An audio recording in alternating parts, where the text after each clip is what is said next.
A Magali Cunha, é jornalista, educadora, ela é da Igreja Metodista. É doutora em Ciências da Comunicação, mestre em Memória Social e graduada em Comunicação Social, jornalismo. Um olhar das ciências humanas, ela escreveu um livro chamado Explosão Gospel, um olhar das ciências humanas sobre o cenário evangélico contemporâneo, pela editora Mauad. Ela é integrante do grupo de referência da Peregrinação de Justiça e Paz do Conselho Mundial de Igrejas. É colunista da Carta Capital.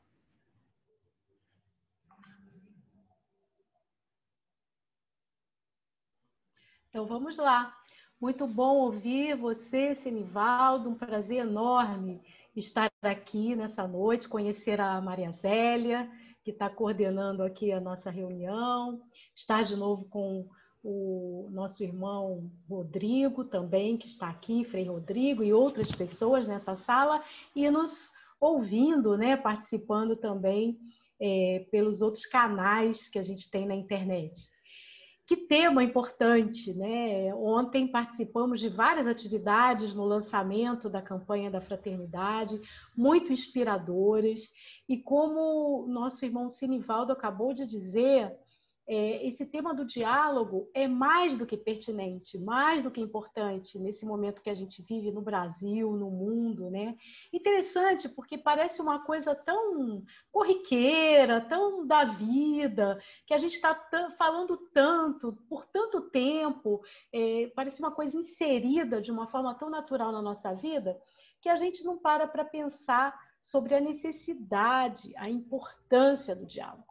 Falar de fraternidade, falar de viver nesse mundo hoje, é falar de diálogo, porque o diálogo é a base de uma coisa muito importante para a gente, que é a nossa coexistência. Como humanos que somos, homens, mulheres, habitantes dessa casa comum, né? O termo ecumenismo vem de uma palavra grega, oikomene, que quer dizer a casa comum, esse lugar que todos nós habitamos, né? Então, todos nós habitamos essa casa comum, nosso planeta, a Terra, o mundo, assim como a gente denomina. Para a gente viver junto nesse mundo que Deus criou e colocou a gente para habitar, a gente precisa coexistir. A gente precisa conviver, existir conjuntamente nesse mundo. E para existir nesse mundo, Deus nos deu um dom, que é um dom que todo ser humano tem, que é o dom de se comunicar. Os animais também comunicam. Quem nunca viu o cachorrinho abanando o rabo quando o dono chega? Quem nunca viu o gatinho miando para comunicar alguma coisa? Os animais todos comunicam, até as plantas comunicam, né? Eu tenho uma plantinha aqui que quando eu chego em casa ela está meio desmaiada, eu sei que eu tenho que colocar água nessa plantinha. Mas os seres humanos, nós temos uma capacidade a mais desses animais. Nós raciocinamos. E porque nós raciocinamos, nós somos capazes de trocar conhecimentos, trocar sentimentos, e nós só podemos ser nós mesmos porque existem outros. Esse chamado outro, essa outra pessoa. Eu só sou eu porque existe um outro na minha vida, outras pessoas na minha vida. Desde a família que me criou, as pessoas que me colocaram nesse mundo, me criaram, me ensinaram. Depois, para além dessa família, eu fui para a escola, eu fui para a igreja, eu fui trabalhar, eu fui conviver numa série de espaços e eu nunca mais fui aquela mesma pessoa que a minha família criou. Porque, para além da família, eu fui conviver, coexistir com outras pessoas que também me ensinaram, com quem eu também aprendi muita coisa da minha vida. Então, eu, Magali, Senivaldo, Zélia, Rodrigo, Adelina, Marcos, eu estou vendo aqui um monte de nomes na minha frente, né? Cada um de nós Nós só somos quem nós somos, porque existem outras pessoas com as quais nós convivemos. E nessa convivência, nessa coexistência, a gente vai aprendendo a viver. Agora, para coexistir e para conviver, o que a gente precisa? A gente precisa dialogar, a gente precisa conversar, a gente precisa dizer quem somos, o que estamos sentindo, o que nós precisamos, e ouvimos também das outras pessoas, quem elas são, do que elas precisam, aquilo que elas desejam, que elas sonham, e com isso a gente vai trocando e a gente vai influenciando pessoas e sendo influenciados também por outras pessoas. E a base de tudo isso é essa troca, com conversa, com diálogo, esse falar e esse ouvir. E para haver a troca, para haver a convivência, tem uma palavrinha-chave que já foi falada aqui bem no início do nosso encontro, que é a palavra respeito. A gente só troca, a gente só convive, a gente só coexiste, a gente só dialoga quando existe o respeito. Respeito de quê? De achar que existe uma outra pessoa, que é um ser humano como eu, que tem necessidades, desejos, sonhos, alegrias, tristezas, como eu tenho, e por isso a gente precisa dialogar, se fazer entender, falando e ouvindo e respeitando o outro ser humano, porque é tão ser humano como eu sou. Merece tanto um lugar nesse mundo como eu mereço. Então, essa é a base de toda a convivência. Essa é a base do respeito para coexistirmos. E aí tem uma palavrinha que vem junto aí, que é a tolerância. Quando a gente se respeita, a gente se tolera. Não tolera naquele sentido que alguns falam de aguentar. Ah, eu tolero, eu aguento. Não, não é aguentar, mas é o tolerar no sentido de respeitar. A tolerância implica nesse respeito, porque nessa convivência a gente vai descobrir que nem todo mundo é igual a gente. Nessa tolerância, nessa convivência, a gente descobre que temos muitas diferenças. Mas para viver nesse mundo, mesmo dentro de uma família, não é assim, gente? Nós temos pais, mães, irmãos, primos, tios, numa família mais próxima, não tem tanta diferença? Tanta diferença de sentimento, de postura, de jeito de falar, de jeito de viver.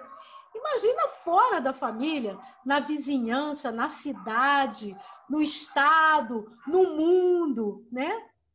Se é uma casa comum, nosso mundo, com quanta diferença a gente tem que conviver. Desde conviver com a diferença de sentimentos, de pensamentos, até a diferença mesmo do jeito de viver, os costumes, o jeito de falar, o jeito de comer, o jeito de se comportar. Tudo isso implica em aprender a viver. Tem uma música antiga do Roberto Carlos, todo mundo conhece o Roberto Carlos, né?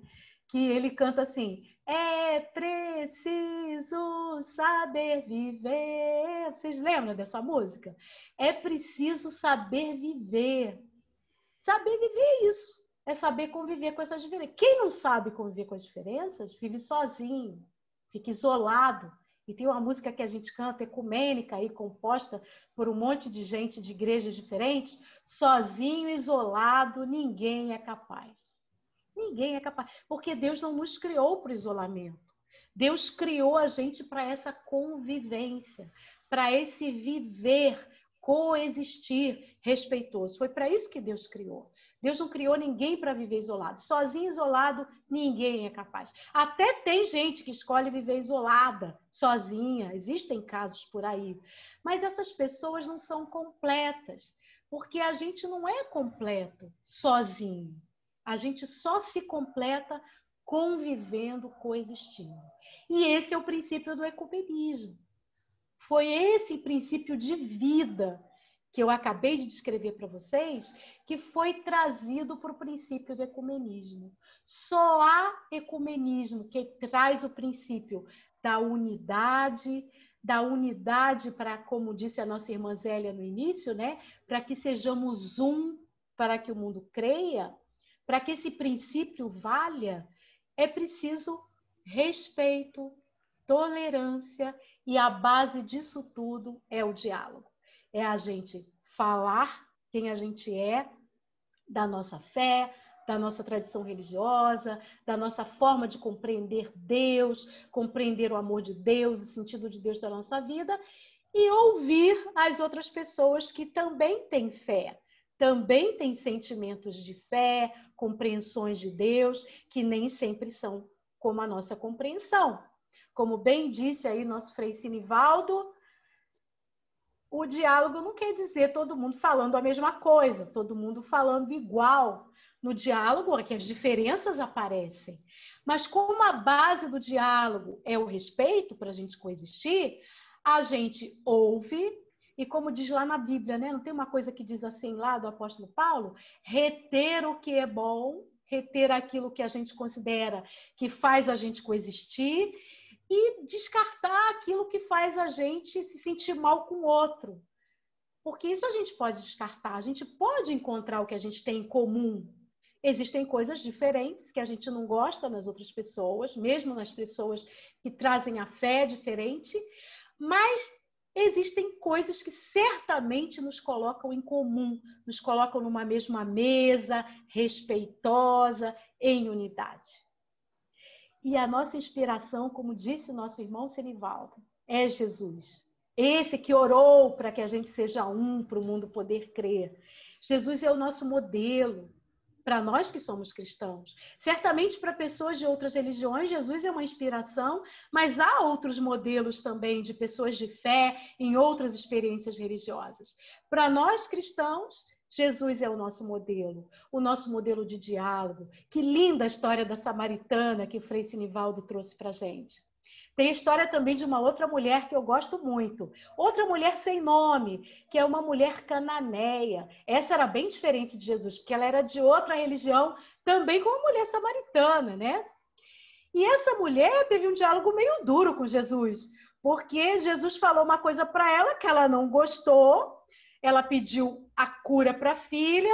Jesus disse que não era bom que judeus dessem pão para cachorrinhos. Quer dizer, cachorrinho eram considerados lá os estrangeiros, os gentios, pela religião judaica. Jesus, eu não vim para esse grupo, não. Não é bom que seja assim. E essa mulher fala, poxa, mas os cachorrinhos até comem das migalhas que caem da mesa, não é, Jesus?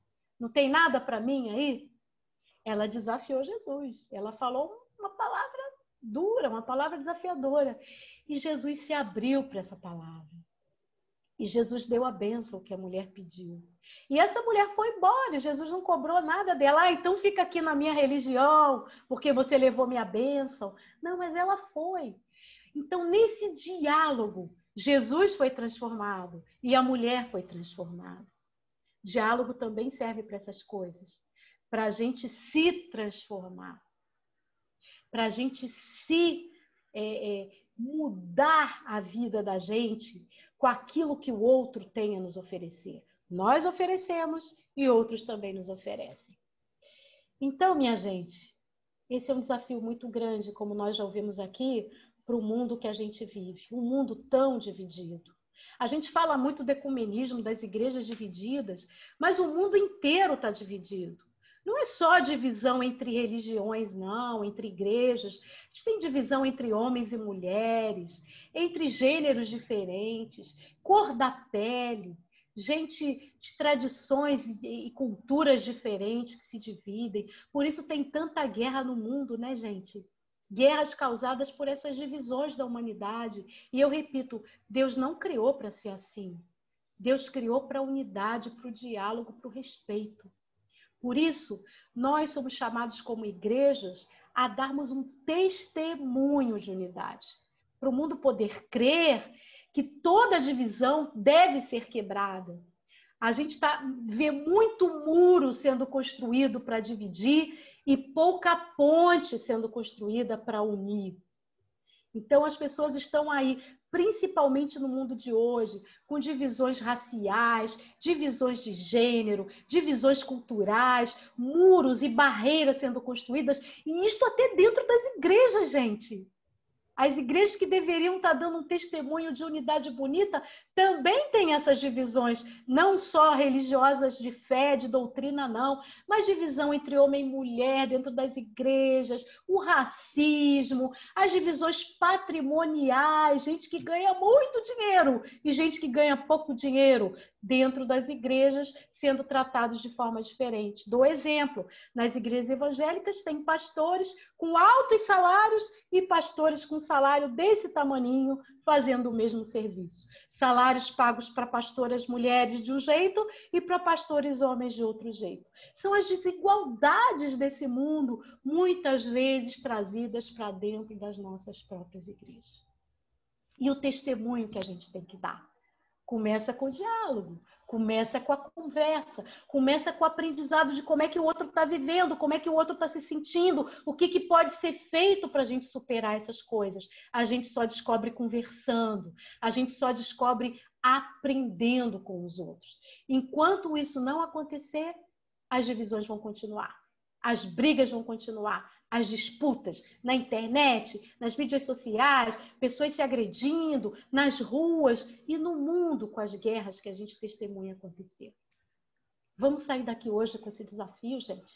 Desafio que a campanha da Fraternidade Ecumênica coloca para essa quaresma, para a gente assumir muitas vezes a culpa que a gente tem de não prestar atenção nesse desafio e assumir a nossa responsabilidade de não sairmos dessa campanha do mesmo jeito que nós entramos, mas transformarmos a nossa vida pessoal e a nossa vida coletiva. Muito obrigada.